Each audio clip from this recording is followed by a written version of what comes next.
29장 애굽의 심판을 말씀하셨습니다. 이집트죠. 29장에서 31장까지 애굽의 심판을 말씀하셨어요. 왜 이렇게 심판에 대해서 길게 말씀을 하셨는가?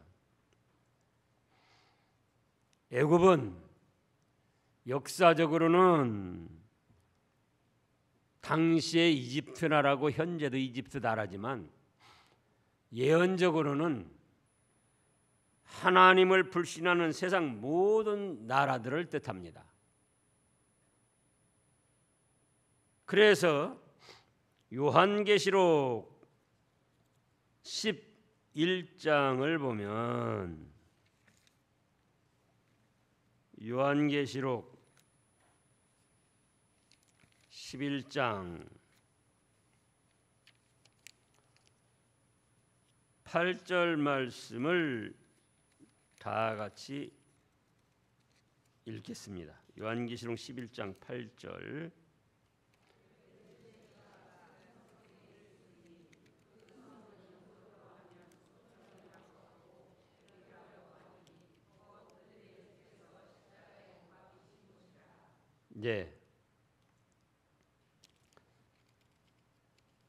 지금 11장 8절 말씀에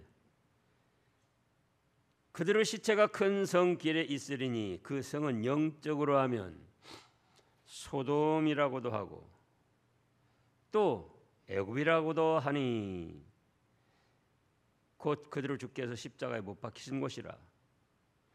그러니까 예수님이 십자가에 못 박히실 때는 요한계시록으로 보면은 진작에 예수님이 십자가에 못 박히셨잖아요. 또 오늘날에도 그러고 하고. 근데 이 말세의 되어질 일이죠. 말세의 되어질 일. 그런데 예수님께서 십자가에 못 박혀 죽으신 그곳을 소돔이라고도 하고 고모라라고도 하고 또 애굽이라고도 한다. 영적으로 예언적으로 하면 그렇다는 거예요. 왜 소돔이라고 그런가? 말세가 되면은 세상이 두 가지 형질로 변합니다. 소돔은 뭡니까? 인간의 쾌락을 쫓아서 방탕하고 방종하는 세계예요. 소돔에서는 동성 간에 연애를 하고 온갖 더럽고 추악한 그런 쾌락을 즐기는 곳이었죠. 그런가 하면은 애굽은 어떤 곳이냐? 믿는 사람을 종으로 삼아 가지고 온갖 억압을 하고 관리를 하는 그런 곳이 바로 애굽이에요.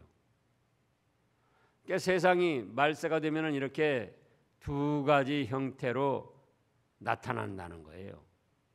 근데 이 두 가지 형태가 그때도 나타났고 지금도 나타나고 또 앞으로도 더 심하게 나타날 겁니다. 지금도 불신을 믿지 않는 세계는 뭡니까? 온갖 쾌락과 방탕으로 나가는 거예요. 그런가 하면은 독재자들 세계에서는 기독교를 박해하고 관리하고 간섭하고 나가죠. 그래서 오늘 말씀에서도 지금 29장 1절을 보면은 열째 해 열째 달 12째 날에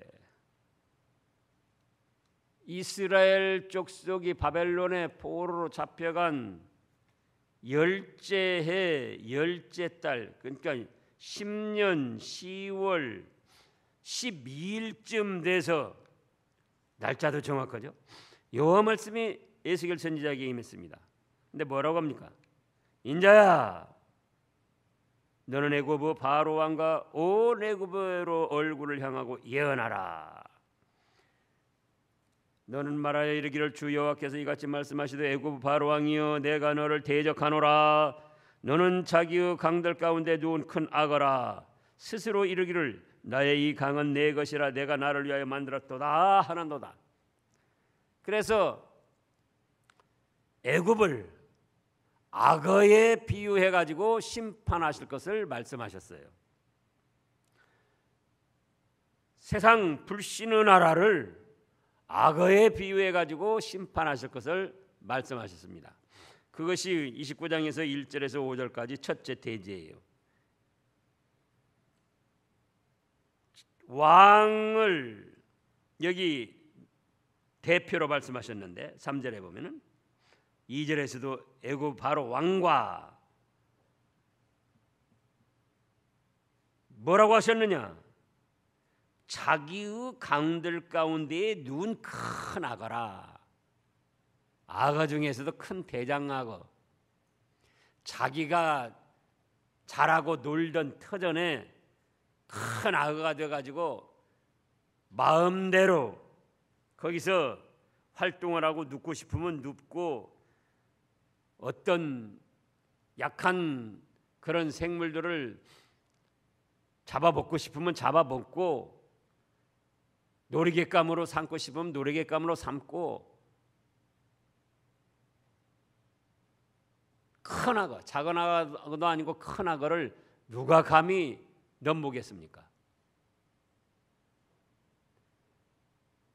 악어들끼리 혹시 싸우는 일도 있지만은 큰 악어한테는 덤비들지 못하는 거예요.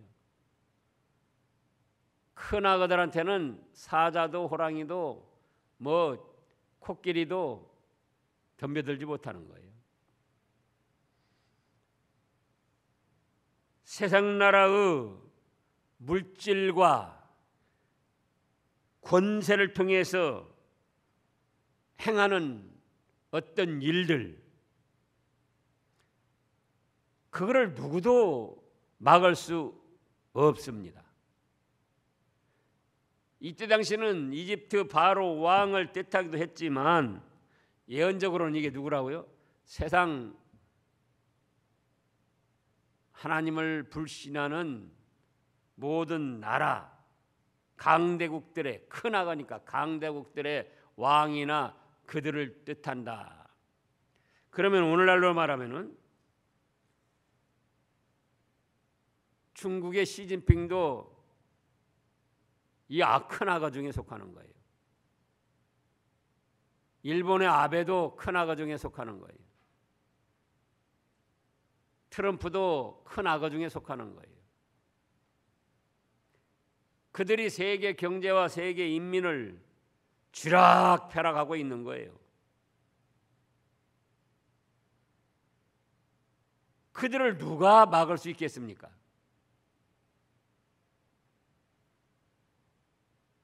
그런데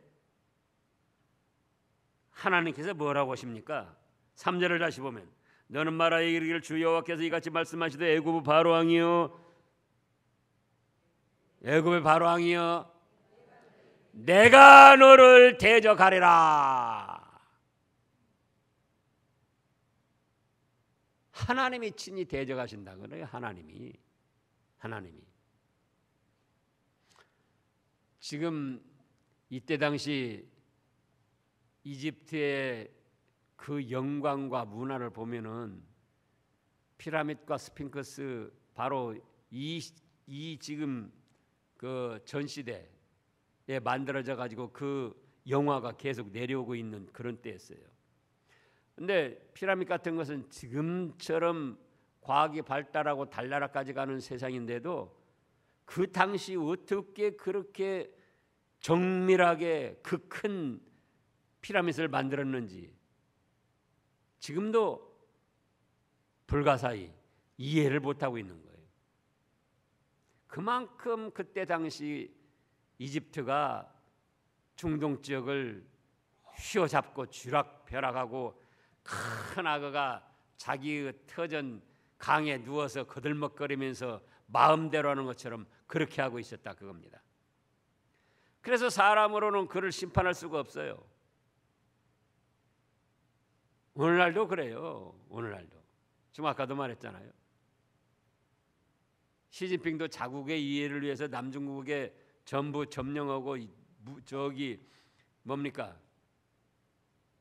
인공섬을 만들어 가지고 지금 자기네 것이라 주장하고 있잖아요. 그 남중국해가. 그래서 주변 약소국들 뭐 베트남, 필리핀 어디 뭐 할 것 없이 어찌 할 줄을 모르는 거예요. 미국에서 조금 거들지만은 같이 거들다가는 3차 전쟁이 일어나게 생겼고,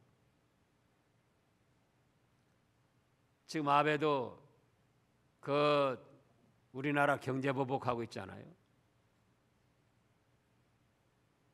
그걸 누가 막아요?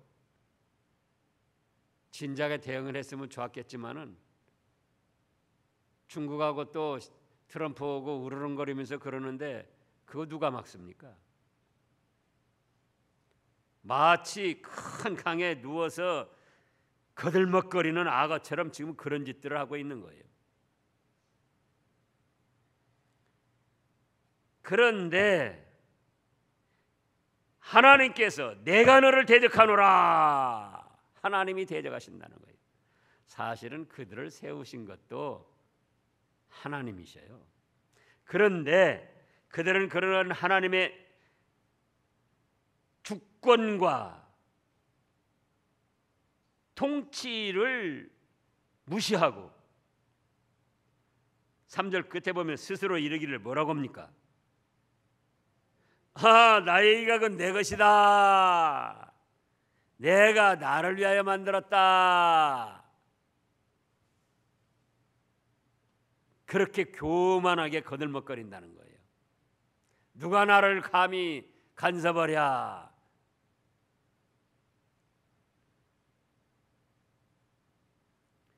그런데 4절에 하나님이 뭐라고 하십니까? 내가 갈고리로 네 아가미를 꿰고 너의 강의 고기가 네 비늘에 붙게 하고 네 비늘에 붙은 강의 모든 고기와 함께 너를 너의 강들 가운데서 끌어내고 너와 너의 강의 모든 고기를 들에 던지리니 네가 지면에 떨어지고 다시는 거두거나 모으지 못할 것은 내가 너를 들짐승과 공중의 새의 먹이로 주었음이라. 그래서 그 강성한 이집트도 망한 때가 있었잖아요. 또 지금도 힘을 못 쓰고 있습니다. 이집트가. 그 강성하던 로마도 망하고. 그런가 하면은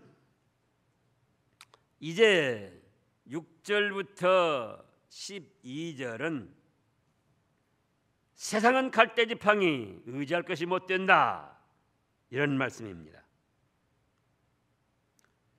둘째 대지로 애굽의 모든 주민이 내가 여호와인 줄 알리라. 애굽은 본래 이스라엘 족속에게 뭐라고 했습니까? 갈대지팡이라. 그들이 너를 손으로 잡은즉 네가 부러져서 그들의 모든 어깨를 찢었고 그들이 너를 의지한즉 네가 부러져서 그들의 모든 허리를 흔들리게 하였느니라. 애굽이 그렇게 강성하게 나가니까 이스라엘 족속들이 주변 또 강대국에 바벨론을 비롯해서 아수르를 비롯해서 주변 강대국에 시달리다가 아하, 하나님 의지해야 쓸데없다.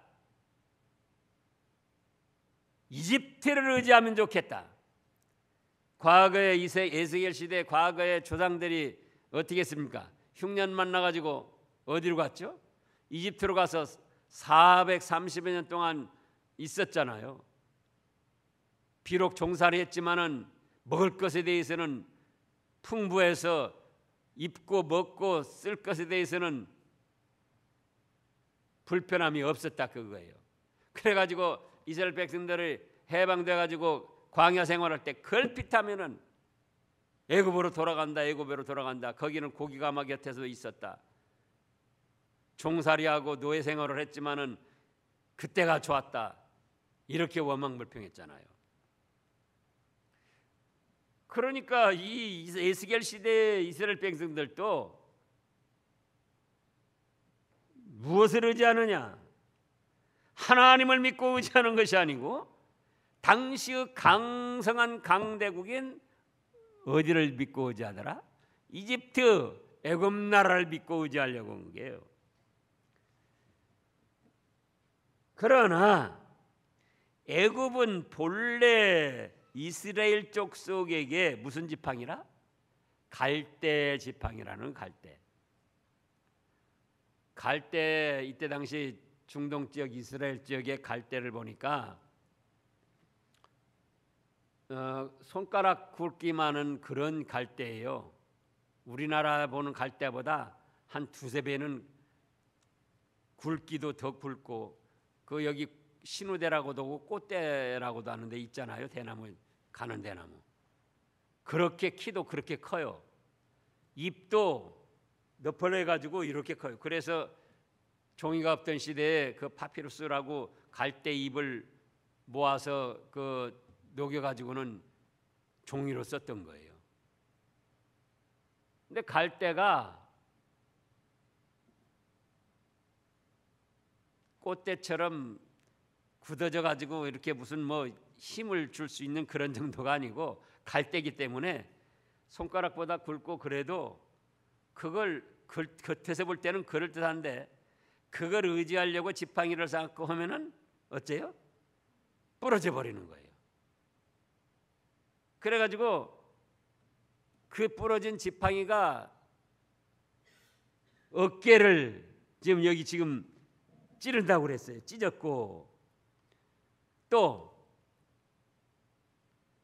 중간에 지팡이를 의지하려고 할 때 갈대가 중간에서 확 꺾어버리니까는 우리가 그러잖아요. 발 좀 높은 데 있고 낮은 데가 있는데 그걸 분간을 못 해가지고 높은 데인 줄 알고 발을 그냥 무심코 뛰었어요. 그럼 어떻게 되죠? 이따금씩 우리 계단에서도 그렇게 넘어지시는 분들이 있는데, 그러니까 그게 왜 그러냐? 이거 지금 같은 높은 그런 이제 높이다. 그렇게 알고 발을 딛었는데 거기는 낮은 곳이란 말이에요. 그러니까 갑자기 팍 짚으면서 앞으로 거꾸로지는 거예요. 그러니까는 갈대 지팡이를 의지하면은 자기의 의지할 힘이 될 줄 알았는데 중간에서 갑자기 콱 꺾여버리니까는 의지하려고 이게 힘주던 곳에다가 그냥 앞으로 꼬꾸라지고 만다 그거예요. 참 비유도 아주 사실적으로 실감나게 들으셨어요. 그럼 뭐가 그러냐? 뭐가 그렇다고요? 하나님을 불신하며 물질과 권세의 세력으로 믿을 만한 것 같은 세상 세력들이 그런 존재라는 거예요. 미국이 강대국이고 또 중국이 강대국이고 일본도 그렇고 뭐 세계 강대국들 있지만은 정작 믿을 바가 못 되는 거예요. 믿고 의지하려고 그러면 어쩌죠? 자기들의 이익이 안 되면은 절대로 도와주지 않아요. 그러니까 그들을 의지하고 그들의 도움을 받으려면은 도움 받는 것 이상의 우리의 희생을 지불해야지 돼요. 그러니까 거기 이제 꺾이는 거예요, 그것이. 그래서 의지할 분은 성삼위 하나님이신데 이스라엘 백성들이 현실 생활하면서 주변 강국들에게 시달림을 당하고 그러다 보니까는 하나님 믿어봤자 쓸데없다. 자기들이 지금 우상을 섬기고 세상 방탕한 길로 나아가서 안식일을 범하고 그래서 하나님이 지금 징계의 과정으로 그렇게 간섭하시는 것은 깨닫지 못하고 하나님 믿어봤자 쓸데없다. 그렇다면은 세상 강대국 우리를 도와줄 나라가 어디냐? 이집트다. 그래서 이집트를 지팡이처럼 의지해 보려고 하는데 이집트는 무엇이다? 갈대 지팡이다 그거예요. 우리나라가 약소국이고 뭐 약소국도 많이 있지만은 주변 강국들에 비해서 약소국이죠. 옛날부터 시달렸잖아요. 그러면 이제 우리를 도와줄 강대국은 어딘가? 오늘날도 그걸 찾고 있습니다. 세상 사람들은 그렇게 한다 할지라도 믿음의 사람들은 그렇게 하면 안 돼요. 그럼 어떻게 하죠? 오로지 하나님을 믿고 의지하며 하나님의 도우심을 구해야지 돼요. 이사야서 3장을 보면은 이사야서 3장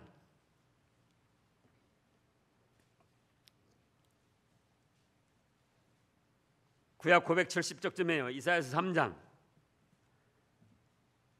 1절부터 보면은 보라 주 만군의 여호와께서 예루살렘과 유다가 의뢰하며 의지하는 것을 제하여 버리시되 곧 그가 의지하는 모든 양식과 그가 의지하는 모든 물과 용사와 전사와 재판관과 선지자와 복술자와 장로와 오십부장과 귀인과 모사와 정교한 장인과 능란한 요술자를 그리하실 것이며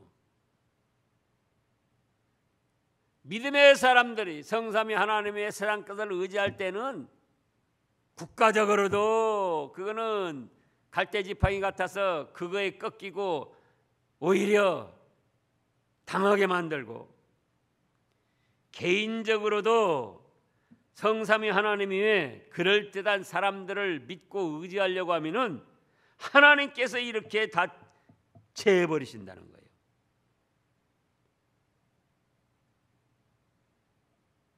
보라 주 만군의 여호와께서 예루살렘과 유다가 의뢰하며 의지하는 것을 제하여 버리시되 곧 그가 의지하는 모든 양식 그가 의지하는 모든 물 오늘 같으면 용사 전사 첨단 무기로 무장을 해가지고 그것이 도와줄까? 핵무기로 무장해가지고 그것이 도와줄까? 또 재판관 개인적으로 재판관들도 있고 또 국가에서 법으로 재판관도 있고 또 세계의 분쟁을 해결하는 유엔이나 또 그 외에 뭐 재판하는 데가 있잖아요. 국제 무역 재판소 그런 것도 의지할 바가 못 된다 그 말씀이에요. 그래서 이제 세계 정세가 어렵게 돌아가니까 자칫 믿음의 사람들도 흔들리는 거예요. 어떻게 해야 될까?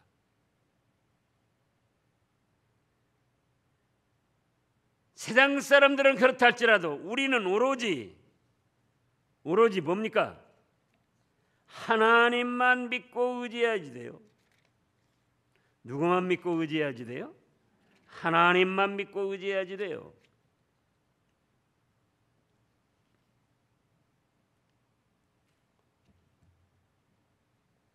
자, 이제 다시 에스겔 본문으로 돌아가서 7절에 보면 그들이 지금 이스라엘 백성들이 너를 애굽을 손으로 잡은즉 네가 부러져서 그들을 이스라엘 백성들의 어깨를 찢었고 이스라엘 백성들이 너를 의지한즉 네가 부러져서 그들의 모든 허리가 흔들리게 하였느니라. 이스라엘 백성들이 그렇게 된다는 거예요. 8절 그러므로 주 여호와께서 이같이 말씀하셨느니라. 내가 칼이 네게 임하게 하여 네게서 사람과 짐승을 끄는즉 애굽 땅이 사막과 황무지가 되리니 내가 여호와인 줄을 그들이 알리라. 네가 스스로 이르기를 이 강은 내 것이라 내가 만들었도다 하도다. 지금 세상 사람들이 그렇죠. 세상 나라 사람들이 그러잖아요. 그래서 하나님이 3절에서 대적하시겠다고 한 거예요. 세상 나라 사람들도 그렇게라도 되게 한 거 누가 되게 하셨다고요? 하나님이 되게 하신 거예요. 믿음의 사람들뿐만 아니라 세상 강대국들도 이제 조금 있으면 나오는데요. 하나님이 다 되게 하신 거예요. 그런데 그런 하나님의 통치와 섭리를 무시하고 자기들이 잘해서 된 것처럼 교만하게 나가니까 하나님이 그것들을 심판하신다는 거예요. 10절에 그러므로 내가 너와 네 강들을 쳐서 애굽 땅 믹돌에서부터 수엔의 곧 구수 지경까지 황폐한 황무지 곧 사막이 되게 하리니 그 가운데로 사람의 발도 지나가지 아니하며 짐승의 발도 지나가지 아니하고 거주하는 사람이 없이 40년을 지날지라. 내가 애굽 땅을 황폐한 나라들 같이 황폐하게 하며 애굽 성읍도 사막이 된 나라들의 성읍같이 40년 동안 황폐하게 하고 애굽 사람들은 각국 가운데로 흩으며 여러 민족 가운데로 해치리라. 주 여호와께서 이같이 말씀하셨느니라. 40년 끝에 내가 만민 중에 홀로 애굽 사람을 다시 모아내되. 자, 그러면 어떻게 해서 치셨는가? 실제로 역사적으로 보면은 바벨론 제국이 또 부흥케 해가지고 바벨론 제국이 애굽 나라를 쳤어요. 그래서 애굽이 망했던 거예요. 여기 말씀하신 대로 40여 년 동안 바벨론의 지배를 받았습니다. 그 다음에 14절부터 13절부터 보면은 세 번째 때제로 인간 나라의 흥망성쇠를 하나님이 주장하신다, 그런 뜻입니다. 13절부터 주 여호와께서 이같이 말씀하셨느니라. 40년 끝에 내가 만민 중에 흩은 애굽 사람을 다시 모아내되. 망하게도 하셨지만 애굽을 다시 흩어진 자리에서 모아서 세워져 나가게 하시는 분도 누구십니까? 하나님이시라는 거예요. 14절에 애굽의 사로잡힌 자들을 돌이켜 바드로스 땅은 곧 나일강 상류 그 평야지대를 말합니다. 그러니까 바벨론의 침략으로 망해가지고 40년 동안 이리저리 뿔뿔이 헤어지고 포로로 잡혀갔다가 다시 회복시켜 주시니까 바드로스 좋은 땅, 고국 땅으로 돌아오게 된다는 거예요. 그러나 그들이 거기에서 무슨 나라가 된다? 미약한 나라가 될 것이다. 15절의 나라 가운데 지극히 미약한 나라가 되어 다시는 나라를 늘 위해 스스로 높이지 못하리니 내가 그들을 감하여 다시는 나라들을 다스리지 못하게 할 것임이라.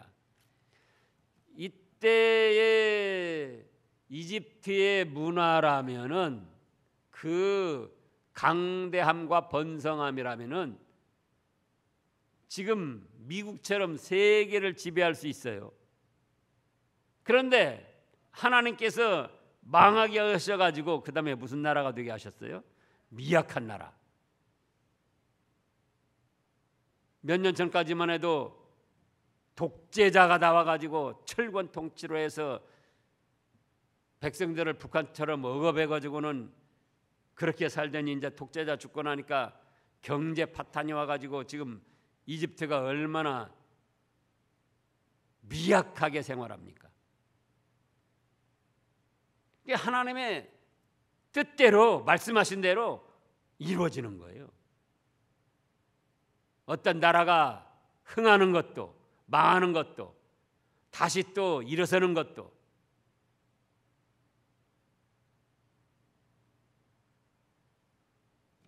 (16절에) 그들이 다시는 이스라엘 족속의 의지가 되지 못할 것이요 이스라엘 족속은 돌이켜 그들을 바라보지 아니하므로 그 죄악이 기억되지 아니하리니 내가 여호와인 줄을 그들이 알리라 하셨다라. 한때는 이스라엘 족속이 이집트를 애굽을 의지하려고 얼마나 사모했지만 오히려 의지하다가 애굽도 망하고 자기들도 당하고 보니까 이제는 이스라엘 족속이 돌이켜 이집트 사람들을 바라보지 않더라 그거예요. 의지하려고 생각을 하지 않더라 그겁니다. 그러므로 그 죄악이 기억되지 아니했다. 그래서 세상 것 의지하지 않고 하나님만 의지하려고 하니까 과거에 이집트 의지하고 살려던 죄악을 하나님께서 용서해 주시고 기억지 아니하셨다 그 말씀입니다. 오늘날도 그래요. 개인적으로나 국가나 민족적으로 흥망성쇠를 주장하시고 통치하시는 분은 하나님이십니다. 사람들 쪽에서 어떤 기계를 발명하고 또 물질이 풍부하고 또 여러 가지 지혜를 써가지고 부흥강성하게 됐다 할지라도 그걸 그렇게 그 나라 사람들에게 지혜를 주시고 부흥강성할 수 있도록 허락하신 분이 하나님이시다 그 말씀이에요. 망하게 하시는 것도 하나님. 사무엘상 2장을 보겠습니다. 사무엘상 2장. 구약 앞으로 가서요.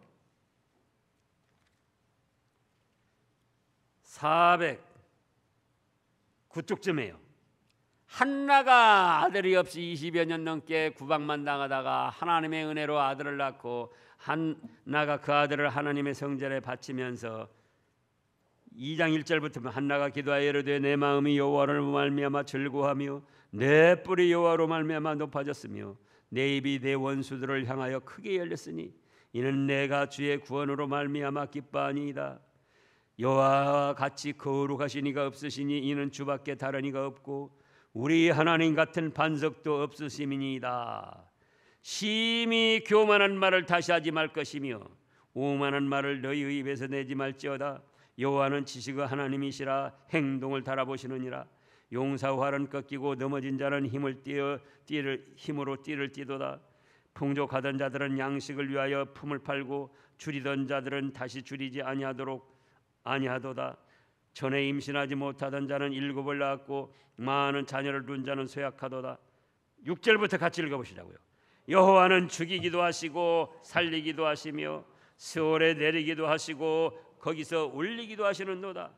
여호와는 가난하게도 하시고 부하게도 하시며 낮추기도 하시고 높이기도 하시는도다. 가난한 자를 진토에서 일으키시며 빈궁한 자를 거름더미에서 올리사 귀족들과 함께 앉게 하시며 영광의 자리를 차지하게 하시는도다.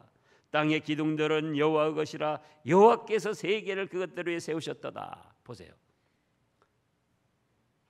개인이건 가정이건 민족이건 국가건 흥망성쇠와 생사화복을 주장하시는 분은 누구시다고요? 하나님 아버지십니다. 그걸 아셔야지 돼요. 우리가 지식적으로 알고 있는데 걸핏하면 그걸 잊어버리고 세상 것 의지하고 살려고 하는 거예요. 세상 것 의지하고. 이사야서 3장에서 세상 것 의지하고 살려면 어떻게 하신다고 그랬습니까? 의지하던 거 모든 거 제해버리신다고 하셨잖아요. 또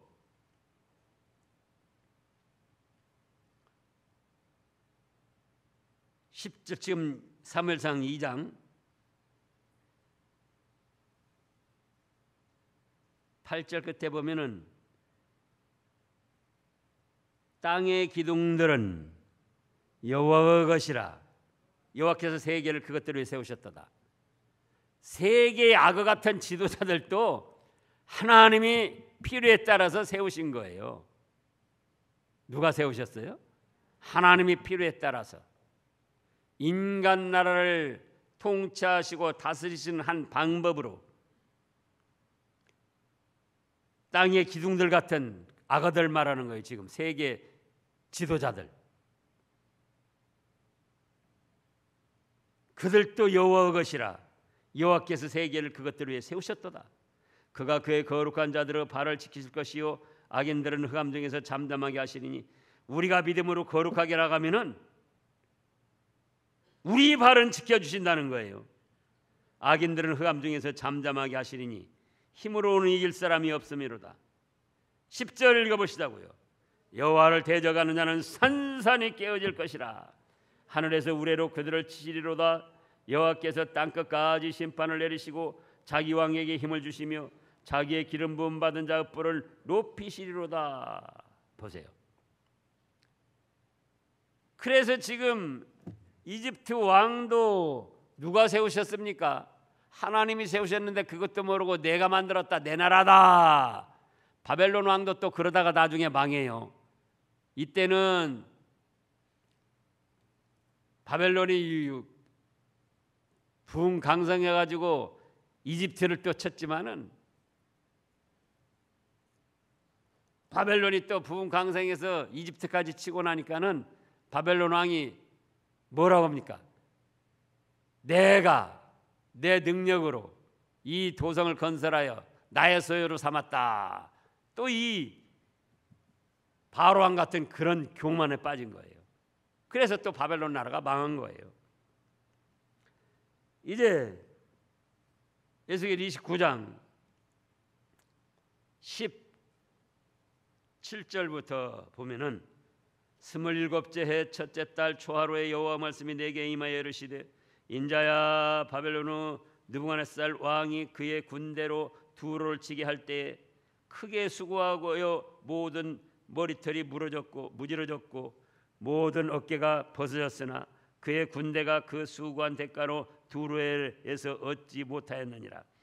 이미 두로는 말씀했죠. 전전 수요일 시간에 두로가 이스라엘 서북방 지중해를 끼고 있는 해안 도시로서 무역을 통하여 부흥 발전한 국가, 부족 국가를 형성했다고 그랬죠. 그런데 망했습니다. 또 그 후에 시돈도 망하고. 그런데 어째서 망했느냐? 바벨론이 침략해가지고 자그만치 13년 동안이나 공략을 하다가 13년이나 돼서 그때서야 망한 거예요. 그러니까 13년 전쟁 통해 막아내면서도 역사적으로 보니까 두로의 이 권력자들이나 부호들이 바다를 통하여 바벨론은 육지에서 공격을 하고 두로는 지중해 해안을 끼고 있고 무역을 했고 그러니까 배들도 많고 그래가지고 배에다가 금은 보와 보물들을 다 빼가지고 다른 나라로 이미 돌려놨다는 거예요.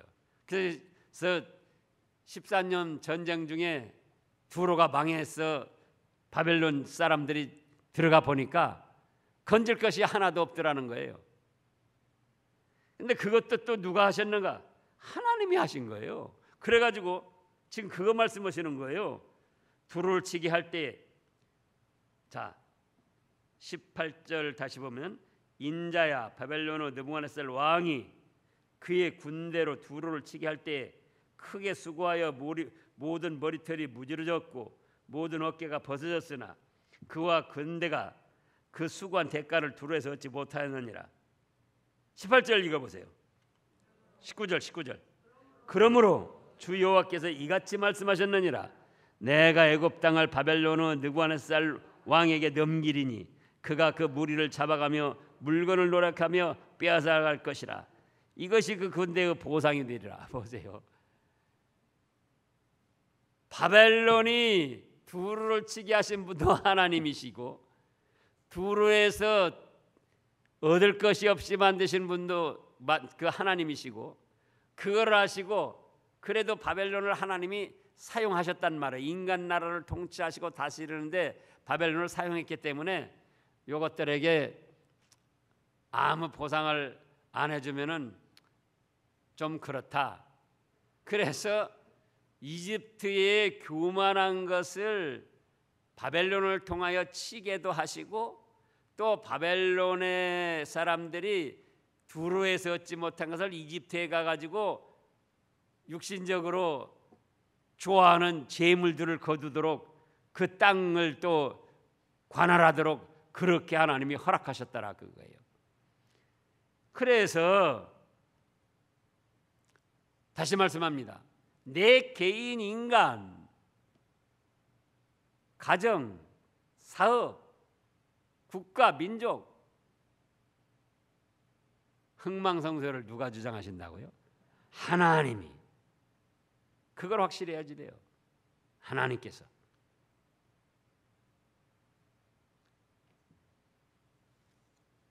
그러므로 우리는 세상 것 의지하지 말고 하나님만 믿고 의지해야 된다.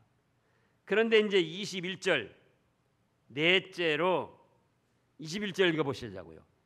그날에 나는 이스라엘 족속에게 한 뿌리 돋아나게 하고 나는 또 네가 그들 가운데에서 입을 열게 하리니 내가 여호와인 줄을 그들이 알리라. 이스라엘 족속에게는 한 뿌리 돋아나게 하신다는 거예요. 이집트는 망하게 하고 바벨론을 도구로 사용해서 세상 나라를 통치하시면서 그 가운데서 이스라엘 족속에게는 한 뿔이 돋아나게 한다. 뿔은 아까 사무엘상 2장에서도 나왔듯이 권세와 영광을 뜻합니다. 사슴이나 소가 뿔이 없으면 가치가 없어요. 그래서 사람에게 뿔이 나게 한다. 그거 화나게 했다 그런 뜻이 아니고 성경에 말씀하신 것은 권세와 영광을 얻게 하신다. 그런데 권세와 영광을 얻게 하는 지도자가 나오게 하신다. 그래서 이때 당시 이스라엘 백성들에게 스룹바벨 같은 지도자가 나오게 하셨어요. 그런가 하면은 장차 예언적으로 예수 그리스도가 오셔서 이스라엘 백성들을 구원해 주실 것, 택한 백성들을 구원해 주실 것을 뜻하신 겁니다. 기도하겠습니다.